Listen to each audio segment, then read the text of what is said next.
अस्सलाम वालेकुम दोस्तों। मेरा नाम नवीद अहमद है और आप देख रहे हैं हमारा चैनल कैपिटल ट्रेडिंग। उम्मीद करता हूं सब खैरियत से होंगे। दोस्तों, अगर आपने अभी तक हमारी पहली 3 वीडियोस नहीं देखी तो पहले वो ज़रूर देखें, क्योंकि हर नई वीडियो पिछली वीडियो के साथ जुड़ी हुई है। पिछली वीडियो में हमने मार्केट ट्रेंड और सपोर्ट एंड रेजिस्टेंस के बारे में तफसील से सिखाया था। पहले आपको ग्राफ बना के सिखाया था कि सपोर्ट एंड रेजिस्टेंस कैसे बनती है और कैसे काम करती है। उसके बाद आपको लाइव चार्ट पर भी बताया था कि आपने सपोर्ट एंड रेजिस्टेंस को लाइव चार्ट में कैसे फाइंड करना है और उसको कैसे मार्क करना है और प्राइस कैसे काम करती है। दोस्तों, जैसे कि हमने पहले भी आपको बताया था, हमारा मकसद आपको लाइव चार्ट के ऊपर ट्रेडिंग को सिखाना है, ना कि आपको एआई जनरेटेड डाटा देना। आज हम अपने कोर्स के एक इंतहाई अहम टॉपिक सप्लाई एंड डिमांड को समझेंगे। सप्लाई एंड डिमांड क्या होती है? दोस्तों, अगर आप सप्लाई एंड डिमांड को अच्छी तरह समझ जाएं तो मार्केट को समझना आपके लिए बहुत आसान हो जाएगा। सबसे पहले ये समझते हैं कि सप्लाई का मतलब क्या है और डिमांड का मतलब क्या है। डिमांड का मतलब है खरीदने वालों की ताकत। जब मार्केट में बायर्स ज्यादा होते हैं तो कीमत ऊपर जाना शुरू हो जाती है। इसी को हम कहते हैं मार्केट में डिमांड ज्यादा है। दूसरी तरफ सप्लाई का मतलब है बेचने वालों की ताकत। जब सेलर्स ज्यादा ताकतवर होते हैं तो कीमत नीचे आना शुरू हो जाती है, यानी मार्केट में सप्लाई ज्यादा हो जाती है। तो चलें इसे एक बहुत आसान मिसाल से समझते हैं। फ़र्ज़ करें एक दुकान में 10 मोबाइल फ़ोन मौजूद हैं, लेकिन इन मोबाइल्स को खरीदने के लिए 100 लोग आ जाते हैं। अब क्या होगा? ज़ाहिर-सी बात है, चीज़ कम है और खरीदार ज़्यादा हैं, इसलिए दुकानदार कीमत बढ़ा देगा। इसको डिमांड कहते हैं। लेकिन अगर दुकान में 100 मोबाइल फ़ोन मौजूद हों, लेकिन खरीदार सिर्फ़ 10 हों, तो दुकानदार क्या करेगा? कीमत को कम कर देगा ताकि लोग ज़्यादा से ज़्यादा मोबाइल फ़ोन खरीद सकें। इसको सप्लाई कहते हैं। अब सवाल ये पैदा होता है कि फॉरेक्स मार्केट में सप्लाई और डिमांड कैसे बनती है। दोस्तों, फॉरेक्स मार्केट में कीमत सिर्फ इसलिए नहीं चलती कि कोई बाय या सेल का इंडिकेटर दे रहा होता है, बल्कि कीमत वहां से हरकत करती है जहां बड़े इदारे, बैंक और इंस्टीट्यूशनल ट्रेडर अपनी बड़ी बड़ी ऑर्डर्स प्लेस करते हैं। जहां बायर्स अपनी खरीदारी करते हैं और वहां डिमांड बनती है, और जहां सेलर्स अपनी सेलिंग करते हैं वहां सप्लाई बनती है। और हमने इन्हीं सप्लाई और डिमांड जोन्स को फाइंड करके अपनी ट्रेड को एग्जीक्यूट करना होता है। चलें अब अपने लाइव चार्ट की तरफ चलते हैं। चार्ट में हम इस चीज को फाइंड करते हैं कि हमारी सप्लाई और डिमांड जोन्स किधर है। दोस्तों, जैसे कल भी मैंने आपको बताया था कि आपने जब भी चार्ट ओपन करना है ना, तो आपने इसको कभी भी इतना नैरो नहीं कर देना। अक्सर लोग इसको नैरो कर देते हैं पिछला डाटा देखने के लिए कि हम पीछे से देखें मार्केट कहाँ से आई है। अगर आपने पिछला डाटा भी देखना है ना, उसका बेहतर हल ये होता है कि आप चार्ट को टाइम फ्रेम बड़ा कर दें। मतलब आप ये 1 आवर का चार्ट है, आप इसको 4 आवर कर लें। देखें आपके पास है, अब ये पिछला डाटा भी आ जाएगा। ठीक है ना? अब ये देखें हमारे पास जो है ना, अब ये देखें 27 मई से जो है ना, इसमें जो है ना आ रहा है कि मार्केट की मूवमेंट कैंडल्स जो है 27 मई से हम देख रहे हैं। ठीक है? और अपडेट यहाँ तक। लेकिन अगर आप इसको छोटा कर देंगे मज़ीद, ठीक है ना? तो आपको कुछ समझ नहीं आएगी कि इसका हाई किधर है, इसका लो किधर है, कैंडल्स के हाई किधर है, कैंडल्स की विक्स किधर है। तो लिहाज़ा ये गलती कभी नहीं करनी। अक्सर ये गलतियाँ करते हैं और चार्ट को सही एनालाइज़ नहीं कर सकते। तो आपने भाई मेरे चार्ट को उतना ही ओपन करना है जितना आपको उसको साफ-सुथरा क्लियर नज़र आए। ठीक है? जैसे ही आप चार्ट को ओपन करेंगे, आपने इसकी इस तरह एनालाइज़ करना है। जैसे कि मैंने आपको बताया थोड़ी देर पहले कि सप्लाई जो होती है, जहाँ से प्राइस गिरती है उसको हम सप्लाई कहते हैं। और जहां से प्राइस ऊपर जाती है, बढ़ती है, उसको हम डिमांड जोन कहते हैं। लेकिन इसको हमने अपने चार्ट में फाइंड करना है। वो कैसे करना है? अब सप्लाई ये होती है कि जहां से प्राइस अग्रेसिव गिरे। अक्सर लोग सपोर्ट, रेजिस्टेंस और सप्लाई डिमांड में जो है ना बड़ा परेशान होते हैं। सपोर्ट ऐसे सप्लाई डिमांड में ज्यादा फर्क नहीं है, लेकिन उसमें फर्क है। सपोर्ट और रेजिस्टेंस जो होती है वो बेसिकली एक लाइन होती है। जैसे कल मैंने आपको ड्रा करके दिखाई कि जैसे कि ये एक रेजिस्टेंस है, ठीक है ना? ये एक सपोर्ट है, ठीक है ना? मैंने कल आपको ड्रा करके दिखाई है, ये एक रेजिस्टेंस है। लेकिन सप्लाई और डिमांड जो है ना, इनमें थोड़ा बहुत फ़र्क होता है। सप्लाई और डिमांड वहाँ होती है जहाँ प्राइस ने, मार्केट ने एग्रेसिव मूव लिया हो, जहाँ से एग्रेसिव हुई हो, तेज़ी से गिरी हो। एक होता है नॉर्मल गिरना, जैसे कि ये ऐसे नॉर्मल गिर रही है, देख रहे हैं? एक ये देखो एग्रेसिव गिरी है, एग्रेसिव गिरी है। जहाँ से प्राइस एग्रेसिव गिरी है, उसके ऊपर का जो एरिया होता है ना, आपने उसकी विक्स को मार्क कर लेना है। ये उसकी विक्स को मार्क कर लेना है, ये जितनी विक्स है ना, इतना ही इनफ है। इससे ज़्यादा आपको करने की ज़रूरत नहीं है। इससे ज़्यादा आपको करने की ज़रूरत नहीं है। मैं आपको फिर से कह रहा हूँ, अक्सर आपको ये भी बताया जाता है कि आप वो पूरी कैंडल मार्क कर लें, पूरा एरिया इतना बड़ा मार्क कर लें। बिल्कुल ज़रूरत नहीं है। आप सिर्फ़ जितना विक का हिस्सा है ना, आप उतना उसको हाइलाइट करेंगे। उतना हाइलाइट कर लें। यही आपका सप्लाई। अब मार्केट यहाँ से गिर रही है, इस अग्रेसिव गिरी है, तो इसको हम कहेंगे ये हमारा सप्लाई ज़ोन है। सप्लाई ज़ोन में क्या होता है, प्राइस पहले सप्लाई बना के गिरती है, उसके बाद प्राइस दोबारा रिट्रेस करने जाती है। ये देखें वो रिट्रेस करने गई है। रिट्रेस किया, थोड़ा-सा ऊपर उसने जो है इंड्यूसमेंट की है। ये जो फेक ब्रेक होता है ना, इसको इंड्यूसमेंट कहते हैं। अक्सर लोग यहाँ से गलती खाते हैं और ट्रेड लगा देते हैं। आपने वेट करना है, यहाँ पे जाने के बाद प्राइस हुई है थोड़ी-सी देखें साइडवे, थोड़ी-सी कंसोलिडेट हुई है। जैसे कल मैंने आपको बताया था कि प्राइस जब भी रुकती है अपने एरिया के पास, थोड़ी देर रुकती ज़रूर है। उसको रुकने दें, उसके बाद वो देखें फिर अग्रेसिव गिरी है। ये देखें कैसे वो कैसे गिरी है। तो ये आपका सप्लाई एरिया बना, ठीक है ना? अब आप एक बात और, जब प्राइस सेल के ट्रेंड में है ना, तो आप हमेशा सप्लाई को फाइंड करें, आपको डिमांड को फाइंड करने की ज़रूरत नहीं है। आप सप्लाई ज़ोन को फाइंड करें, वही आपके लिए इनफ है। वो प्राइस सप्लाई बनाएगी, गिरेगी, उसके बाद दोबारा सप्लाई को रिट्रेसमेंट करेगी, वापस आके फिर जो है ना अपने पुराने ये लो को उसने ब्रेक किया। लेकिन जब वो सप्लाई से टच होके गिरी है, तो उसने इस लो को ब्रेक किया। इसको हम ब्रेक ऑफ स्ट्रक्चर कहते हैं, ये आगे आपको स्मार्ट मनी में पढ़ाऊँगा, ठीक है? ये इसने यहाँ से इसको ब्रेक किया। अब ये एक सप्लाई है, ये इम्प्लीमेंट हो गई है, ठीक है ना? अब ये आपका बड़ा अहम ज़ोन है, ये आगे भी आपके काम आ सकता है, ये नहीं कि काम नहीं आ सकता। और ये आप इसको आप हाइलाइट करके रखें। उसके बाद हम आगे चलते हैं, प्राइस अब हम देखें कि प्राइस ने कहाँ से अग्रेसिव मूव लिया, कहाँ से अग्रेसिव गिरी है। ये देखें, ये आपको क्लियर नज़र आएगा, ये कैंडल के बाद, इसके बाद देखें, यहाँ से अग्रेसिव गिरी है।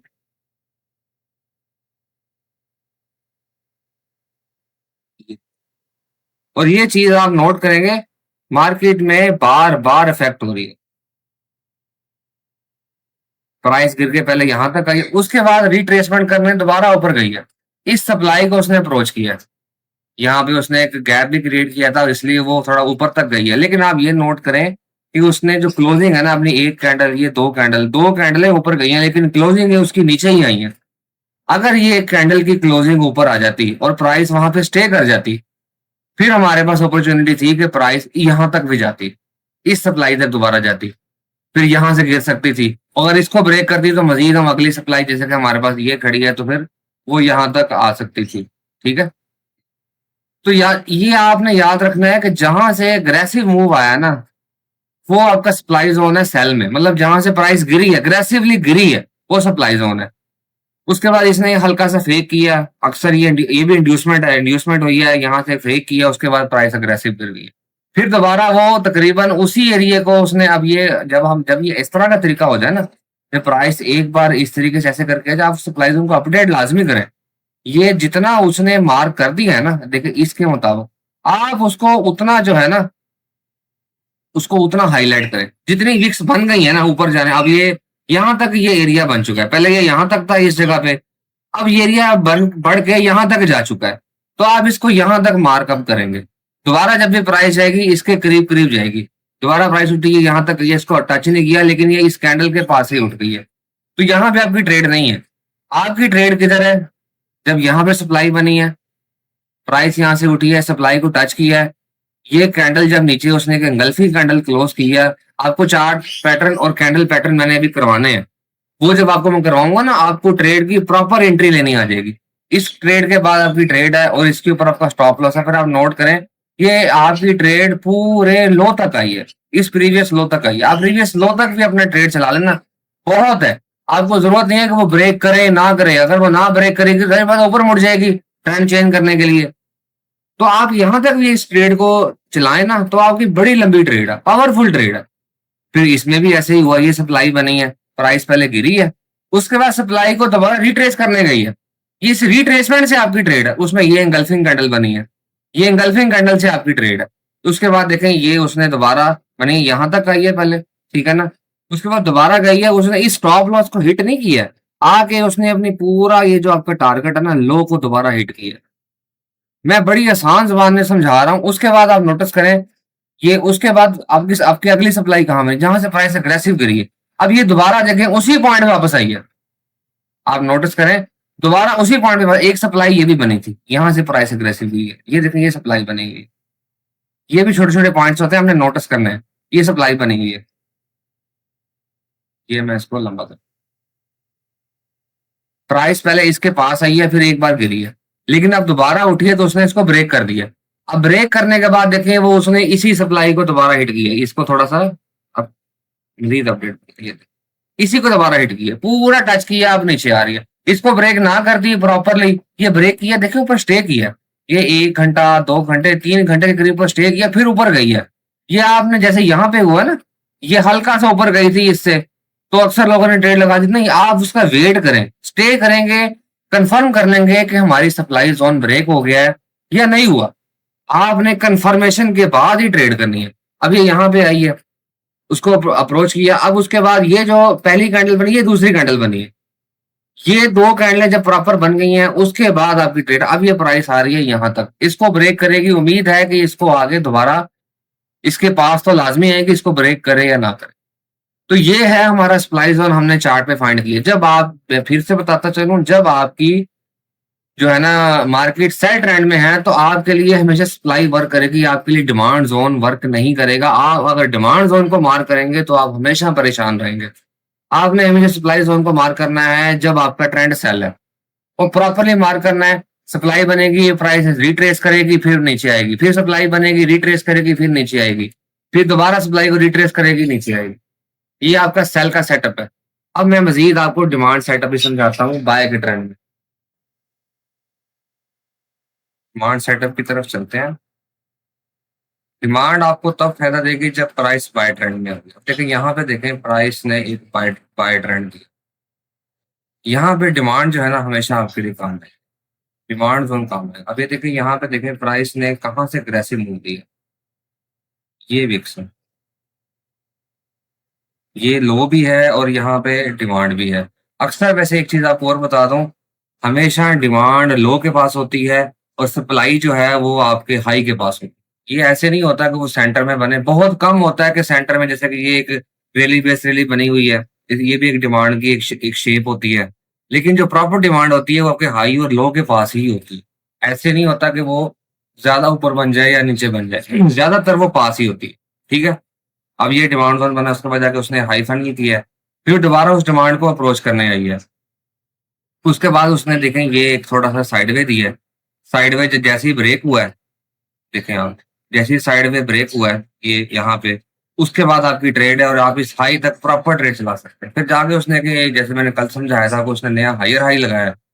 उसके बाद प्राइस वापस आई है अपनी अगली डिमांड। अब आपकी अगली डिमांड किधर है? अब आप नोटिस करें, यहाँ पे 2 चीज़ें हैं।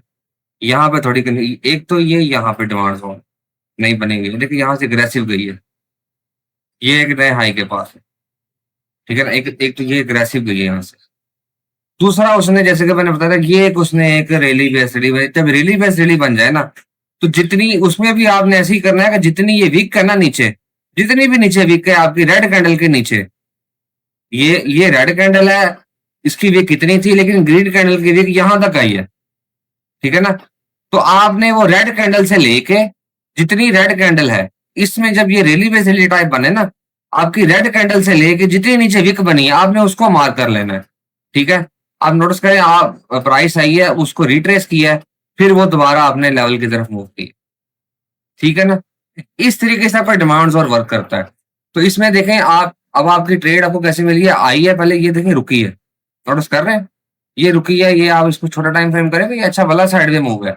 फिर इसको साइडवेज ज़ोन को उसने ब्रेक किया, उसके बाद प्राइस आपकी धड़ाधड़ गई है। फिर आपकी एक डिमांड ये भी बनी हुई है। ठीक है ना? ये डिमांड ज़ोन बना हुआ है।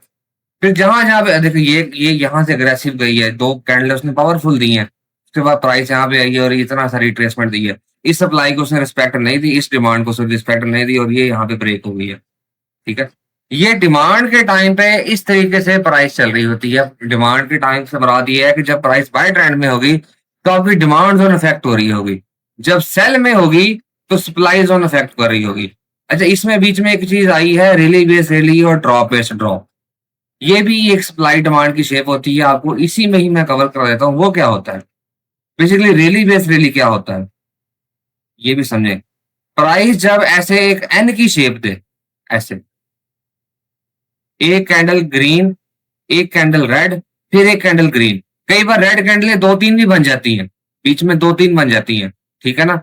जैसे कि ये बनी हुई है, ग्रीन फिर रेड फिर ग्रीन अग्रेसिव, लेकिन वहां से अग्रेसिव होना जरूरी है प्राइस का, ये आपने जेहन में रखना है। अगर प्राइस अग्रेसिव नहीं है तो वो डिमांड या सप्लाई आपकी किसी काम की नहीं है।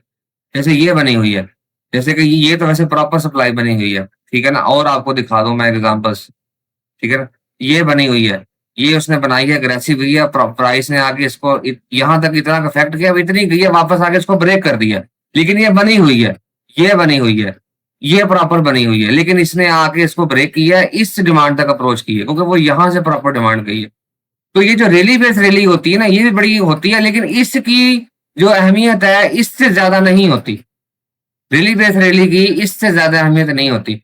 अच्छा, उसके बाद सप्लाई होती है, उसको कहते हैं ड्रॉप बेस्ड ड्रॉप, उसमें उल्टा होता है, ऐसे ऐसी शेप होती है, ठीक है? ये भी आपको समझा दूं। अब ये ड्रॉप बेस्ड ड्रॉप आप देखें, वो आपको हमेशा सप्लाई में मिलेगा। अब इसमें ये बना है ड्रॉप बेस्ड ड्रॉप, मैंने ये सप्लाई मार्क भी की थी, उसके बाद अग्रेसिव गिरी है, फिर एक थोड़ा रिट्रेसमेंट दिया, फिर नीचे अग्रेसिव गिरी है। अच्छा, अगर आप इस पूरे तरीके को देखें, अब देखें क्या बना हुआ है, ड्रॉप बेस, ये देखिए बना हुआ है प्रॉपर, देखें आपको ये एन बना हुआ नजर आ रहा है, ठीक है? ये भी एक ऐसे ही है। तो ये भी आपका सप्लाई डिमांड होता है, ये भी वर्क करता है, लेकिन जो आप अगर आप कहें ना कि हमने एक बड़ी प्रॉपर ट्रेड लेनी है, एक्चुअल ट्रेड लेनी है, तो आप जो स्विंग हाई और स्विंग लो के पास बने होते हैं ना आपके सप्लाई और डिमांड, मतलब है कि स्विंग हाई स्विंग लो से मुराद ये है कि जो आपके प्रॉपर जो हाई और लो जो मैंने कल आपको बनाने सिखाए हैं, ठीक है ना? अब उसके पास आपके बने हुए हैं ना, तो आप उन पे ट्रस्ट करें। एक बार फिर से आपको हाई लो को बता दें कि इसमें क्या है, ये देखिए ये हाई है, ये लो, ये हाई, ये लो, उसके बाद ये हाई, फिर उसके बाद देखें प्राइस जो है ये यहाँ तक लो। अब प्राइस जो है ना चल के तकरीबन यहाँ तक आ चुकी है। दोस्तों ये था हमारा सप्लाई डिमांड का सारा टॉपिक, आपने टोटल ही जो है ना आपको लाइव चार्ट पे समझाया है। कोई कंफ्यूजन है आप कमेंट्स बॉक्स में जो है ना मुझसे पूछ सकते हैं। कोई किसी को परेशानी है तो बड़ी डिटेल में बताया, अगर किसी को समझ नहीं आई तो मुझे ज़रूर बताएँ, उसको दोबारा समझा देंगे। दोस्तों अगली वीडियोस में आपको समझाएंगे कि आपने सप्लाई डिमांड जोन और की लेवल जोन्स को फिबोनाची लेवल्स के साथ कैसे फाइंड करना है। बहुत ही इंफॉर्मेटिव वीडियोस आने वाली हैं आगे, हमारे साथ जुड़े रहें, हमारी वीडियोस को लाइक करें, चैनल को सब्सक्राइब करें और बेल आइकन पर लाजमी क्लिक करें ताकि हमारे आने वाली तमाम वीडियो के साथ आप अपडेट रहें। आपका बहुत शुक्रिया, अल्लाह हाफिज।